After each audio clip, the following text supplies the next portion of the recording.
আসলে আপনাদের এখানে আসতে পারছি এটাই শুকরিয়া আদায় করি। আমি আসলে কিভাবে আপনাদের সংগঠনে ঢুকে গেলাম এটা আল্লাহ তাআলাই ভালো জানেন। আজকে আমার বড় ভাই আমার ময়দান দিয়ে গেলাম তোরে কে বা কারা ফোন দিচ্ছে এখান থেকে আমাদের সদস্যরা একজন দিছে ফোন। যে কোনো এক ব্যক্তি আমার খেয়াল রাখবেছি মানে 23টা শাখা তো আমাদের শাখাগুলো ওই একটা একটা আমাদের শাখা কোথায় আছে আমিও বলতে পারি না, তাহলে কিভাবে খুঁজে বাই করতে হবে? আমার জীবনে আমি যাইনি চিংড়ি হাজারি নয়াদিঘি নামে একটা জায়গা আছে, সেখানে একটা শাখা আছে, আমি তো যাইনি কখনো। শাখাটা খুঁজে বাই করতে হবে, সভাপতিকে সেক্রেটারিকে। আমি যখন একজন সেক্রেটারি ক্যান্ডিডেট আমার তো খুঁজে বাই করতে হবে, কারণ আমার তো ভোটের দরকার। যাই হোক, আমি ওই দিক থেকে ঘুরে আসে ভাই বলবো যে ভাই আজকে ওই দিক যাবো। আমি আসলে 2টা চেয়ার সহ নিয়ে আসতে চাইছিলাম। আপনাদের ওই 2টা চেয়ার আমি আমার মনোমত দিব যদি আমাকে সময় দেন। আপনাদের চেয়ারগুলো হবে কি মানে চেয়ারগুলো যেন মানসম্মত হয় এবং এই চেয়ারগুলো যতদিন থাকবে ততদিন মনে হবে যে এখানে একজন ভাই আসছিল, উনি আমাদেরকে এটা আমি মরে গেলেও খেয়াল থাকবে, ঠিক আছে, ঠিক না? আর দান করলে কিন্তু বলে দান করা যায় না, এটা আসলে আমি যখন কোরআনের একজন হাফেজ, আমি কিন্তু জানি যে দান করলে বলে দান করা যায় না। আর কোন জায়গায় দান করবেন কোনো আশায়, এটাও ঠিক আছে। আমি আপনাদের এখানে দান করলাম, আপনারা আমাকে সহযোগিতা করলেন, এটা আসলে না। আপনি মন থেকে আমাকে আমার জন্য দোয়া করেন, আল্লাহ তাআলা কবুল করেন। আমিন। আমার আপনাদের যে একটা চাওয়া, এটা হলো মূল চাওয়া। এই চাওয়াটার জন্যই আমি আসছি, আপনারা আমার পাশে থাকবেন ইনশাআল্লাহ।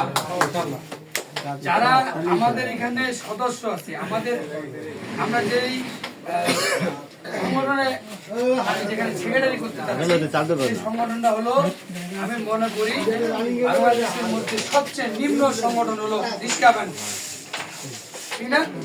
মানে একজন ড্রাইভার, ট্রাকের ড্রাইভার, আমি নিজে স্বয়ং ওর গাড়িতে আমি 5 দোনা নামে একটি জায়গা আছে নরসিংদী, আমি 5 দোনার এক মানুষকে পাই, ওটা একটা করুণ ইতিহাস আছে। মানুষ পাগলকে দেখলে অবহেলা করেন না আপনারা? আটোয়ারি বাজারে হিন্দু লোকের একটা হোটেল আছে, বাজারের মোড়ের পশ্চিম পাশে। খালি খেয়াল করে দিই আপনার, তাহলে আপনার মনে থাকবে এটা ঘটনাটা। আটোয়ারি বাজারের পাশে এক হিন্দু লোকের একটা হোটেল আছে। আমি আটোয়ারি বাজারের পশ্চিম পাশে মসজিদে নামাজ পড়তে ঢুকবো, এক টাইমে একটা পাগল আমার জড়ায় ধরবে, বসগুলো বড় বড়, মানে অপরিষ্কার হিসাবে আছে, অপরিষ্কার হয়ে যায়। আমার পরিচিত খাবো, আমি জোর করে ভাই টানে নিয়ে যাচ্ছি, ভাত খাবে। নামাজ পড়ে যাই, নামাজ পড়তে গেলাম, আমি হচ্ছে দাঁড়াও, ছাড়ি না, আর নামাজ পড়তে যাবো কিভাবে? আমি আগে যে ভাত নিয়ে দিচ্ছি, এটা দিয়ে নামাজটা করতেছি। হোটেলে নিয়ে গেলাম, হোটেলে খালি নিয়ে গেছি, হোটেলের মেসিয়ার বলছে ভাই যে ঢুকান না পাগলা বন্ধ। মনের মধ্যে একটা সৃষ্টি হয়ে গেল আমার, যে ইতিহাস আমার মনের ইতিহাস আমরা বলি। তারপর বললাম যে কি ভাই কেন আপনারা সেও তো মানুষ। আবার ঠিক চলে আসলো, ওই লোক কথা বলতে পারে না, ওই দিকের ভাষায় বলে ওটাকে মোগা, আমাদের ভাষায় বলি বোগা, বোগা বলি, হ্যাঁ, বা আজেনা বলি, কথা বলতে পারে না, ওদের ভাষা কিন্তু মোগা বলে। তারপরে ওই লোককে নিয়ে গেলাম আগে সেলুনের দোকানে, সেলুনের দেখে সেলুনটা যা চুল কাটিবে ও ঘৃণা করছে, তো ভাই ঘৃণা করে লাভ নেই, চুলটা আমাকে একটু কাটাই দেন। চুলটা কাটাই নেওয়ার পরে মজগুলো একটু গেলেন, দাঁড়িয়ে কিন্তু 3 বছর গোসল করে এই পর্যন্ত ছিল গাড়ি। কাটাই দেওয়ার পরে মজগুলা কাটাই দেওয়ার পরে আগে পশ্চিম পাশে আরেকটা আটোয়ারি, ওটা আটোয়ারি মরিচারি পশ্চিম পাশে পুকুর আছে, যদি কেউ যায় তাহলে বলতে পারবে। ওখানে লেগে আমি একটা গোসল করাইছি, লুঙ্গি আমি যেভাবে পায়জামা পরাই সম্পূর্ণভাবে ওকে সাজাইছি, ওই হোটেলে আবার ওনাকে ভাত খাওয়াইছি।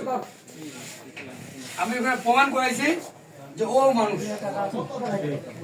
এখন এই পাগল কি করলো, এ আর আমার ছাড়ে না। একটু কথা বললাম যে বাড়ি কোথায়, ওইখানে বলছে হ্যাঁ হ্যাঁ, ওই বাড়ি কোথায়, ওই শোনা বাজে বলছে হ্যাঁ। আমার তো মাথায় নষ্ট। আমি বললাম ওকে বাড়ি যখন ছাড়ে না, নিয়ে আসলো বাড়ি। বাড়ি এসে মোর বাপ কছে কাইটা কোথাও তো খুঁজে পারে না। গোয়েন্দা, আমার বাবা বলতে গোয়েন্দা।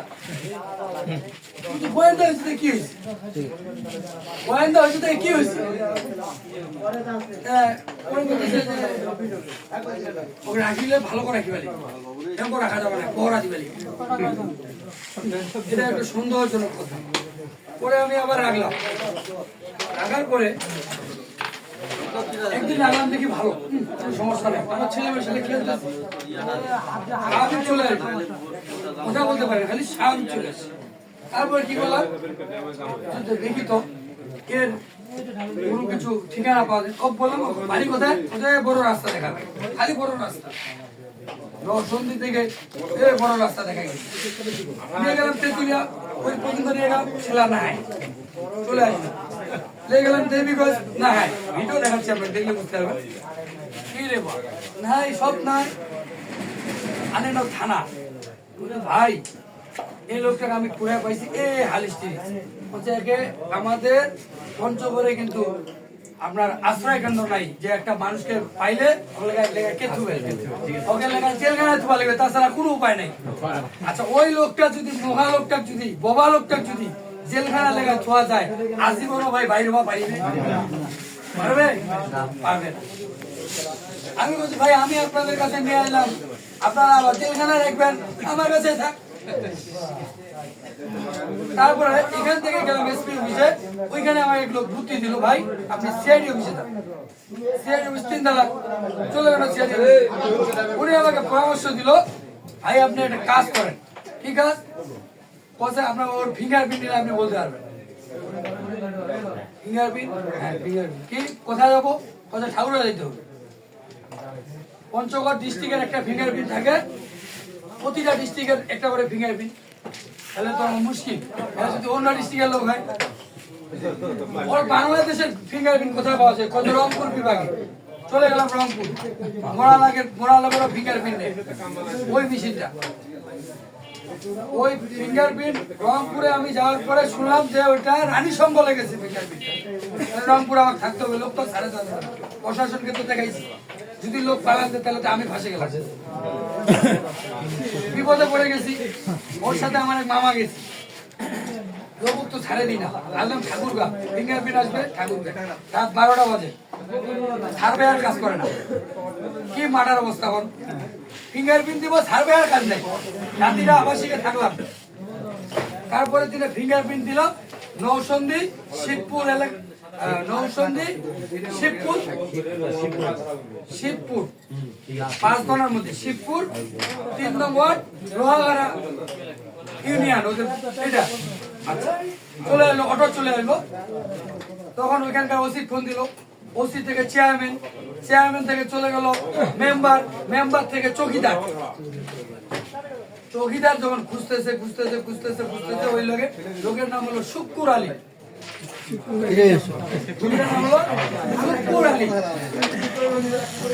শুক্কুর আলী, এবার ওই শুক্কুর আলী লোক খুঁজে বেড়াচ্ছে। 3 বছর আমার লোকটা হারাইছে, ওর দোয়া করা হয়। ওর বেটা একটা ম্যাজিস্ট্রেট, ইতিহাস দেখেন, ওর বেটা ম্যাজিস্ট্রেট শুক্কুর আলী। ও অনেকবার ভিডিও দেখাইছে, ওকে খুঁজছে। ও মানে ভুয়া সাউন্ড, ভুয়া সাউন্ড দেখাচ্ছে, যা দেখাচ্ছে তেমন পাপ না হয়। আমি যখন ভিডিও কলটা দিছি ভাই, 1 মিনিট লোকটা রাখতে পারি না। যখন আমার ভিডিও কলটা আমি দিই, 1 মিনিট রাখতে পারি না, লোকটা যাবে। আমি তো প্রশাসনকে তো আমি ছাড়ে দিব না। সেখানে গোয়েন্দা শাখার এখানে আমি গেছি, ওরা চাচ্ছে আমি দিব না। যখনই শুনলাম যে তার মেয়ে বললো যে ওর ভাই একজন সিরাজগঞ্জের ম্যাজিস্ট্রেট, তখন তো আর আমি ছাড়ে দিন, তখন তাকে আমি আমার বাড়িতে নিয়ে আসি। রাত্রের মধ্যে আমার বাড়ি পুলিশে ঘেরা, বাড়িতে পুলিশে ঘেরা রাতের মধ্যে। একজন ম্যাজিস্ট্রেট সিরাজগঞ্জে যদি পঞ্চগড়ের ম্যাজিস্ট্রেট ফোন দেন কি হবে? ঘেরা হয়ে আছে। সঙ্গে সঙ্গে ওই বাড়ি থেকে, আমার বাড়ি থেকে আমার সহ, আমি আমার জীবনে ঢাকা দেয়নি। সে নৌসন্দি 5 ধরার নাম এমনি বলতে পারি না, আমাকে ওখানে নিয়ে যায়। ছেলে তো নিয়ে গেছে, কত টাকা পুরস্কার লাগে। আমি বলছি টাকা তো পুরস্কার দিত, আমি এটা ঋণ, এটা আমরা সামান্য কাজ করছি, এটা কিন্তু টাকা দিয়ে শোধ হবে না। সে ছিল পাগল, কথা থেকে কি কথাই কি এলো। ওরা উনি আমাকে সঙ্গে সঙ্গে বলছে ভাই আমরা কি দরকার বলে। আমি বলছি আপনার দোয়া দরকার, আমার কিন্তু অন্য কোনো দরকার নাই। উনি বলছে আমার বাবা, আমরা দোয়া বড়াও করছি। 3 বছর আগে লোকটা নাই, একজন বাপ প্রতিবন্ধী, মেয়ের বাড়ি যাওয়ার কথা বলে নাই, হাওয়া হয়ে গেছি করোনা ভাইরাসের আগে। কি দেখি ঠিক দাদা? দাদা দাদা এটা কিন্তু এই বিষয়ে অবগত আছি, এবং আমি নিয়ে যাওয়ার চেষ্টা করেছিলাম, যাই নাই। পরবর্তী আমি প্রতি মাসে যিনি বর্তমান উনি আছে নাটোরে, বর্তমানে উনি নাটোরে আছে, ওনার সাথে মাঝে মাঝে আমি কথা বলি। উনি আমাকে, আমি যদি বলি ভাই সালাম দাদি, মনে করেন যে ও সালাম দেওয়ার আগে আমাকে সালাম দেন যে আমার বাপকে আপনি ফিরিয়ে দিচ্ছেন, এরকম কিন্তু সবাই করে না। আমার এই অনুরোধ যে আমার এলাকায় ধরেন একটা পাগল বেড়াচ্ছে, আমরা কিন্তু অবহেলা করি না। আমরা এই সংগঠনটা কিসের জন্য বলেন? অসহায় লোকদের জন্য। আমি তো আপনাকে বললাম যে এই সংগঠনটা যদি অসহায় লোকের জন্য, তাহলে এই এলাকায় যদি একটি পাগল থাকে তাকে অবহেলা করা যাবে না। এমনও তো হতে পারে তার বাবা একজন ম্যাজিস্ট্রেট, তার বাবা একজন হাফেজ, তার বাবা একজন কারি, হতে পারে না ভাই? আমার বাবা যদি হারায় যায় আমি কি কষ্টটা পাবো? আমি কিন্তু খুঁজতেছি কিন্তু পাই না।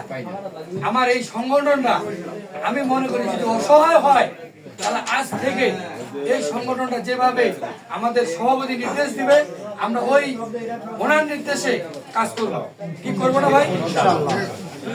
এই সংগঠনে যদি আমি মনে করি 10 টাকা ইনকাম করি, 5 টাকা দেওয়ার চেষ্টা করব। এই 5 টাকার উসিলা আপনি একদিন জান্নাতে যাইতে পারেন, কি ঠিক কিনা? কি ভাই ঠিক আছে না? মুরব্বিকে বসতে দেন তো, সমস্যা নাই। আরে না ভাই, আমার অত বেশি মুরব্বী না হয়তো।